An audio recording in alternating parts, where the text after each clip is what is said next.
এবার তারেক জিয়াকে নিয়ে হাসনাত আব্দুল্লাহ কি বললেন, কথাগুলি শুনেন।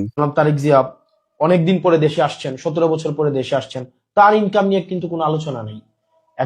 এতদিন পরে উনি এসে আপনার হচ্ছে উনার অর্থ কিভাবে সংস্থান হচ্ছে, উনার জীবন নির্বাহ কিভাবে হচ্ছে, উনি কিভাবে এত বড় শোডাউন দিচ্ছেন, উনার নিরাপত্তার যে অর্থ সেটা কোন জায়গা থেকে সংগ্রহ করা হচ্ছে, এই বিষয়গুলো কিন্তু নিয়ে কেউ প্রশ্ন করছে না। একজনও না, আপনি একটা ব্যক্তিকেও আপনি দেখবেন না সেগুলো নিয়ে প্রশ্ন করতে। প্রত্যেকটা মিডিয়া আমাদেরকে যেভাবে প্রশ্ন করেছে, প্রত্যেকটা বিষয়, আমরা টি শার্ট কোন জায়গা থেকে কিনি, কয় টাকা টি শার্ট কেনার টাকা পাইছে কই, খাওয়ার টাকা পাইছে কই, রিক্সায় ওঠার টাকা পাইছে কই, গাড়িতে ওঠার টাকা পাইছে কই, প্রত্যেকটা জিনিসকে যেভাবে প্রশ্নের মধ্যে হচ্ছে নিয়ে এসেছে, এবং মিডিয়াতে এগুলো নিয়ে কেউ হচ্ছে রেস্টুরেন্টে খাইছে সেটা নিয়ে হচ্ছে ঘন্টার পর ঘন্টা টকশো হয়েছে।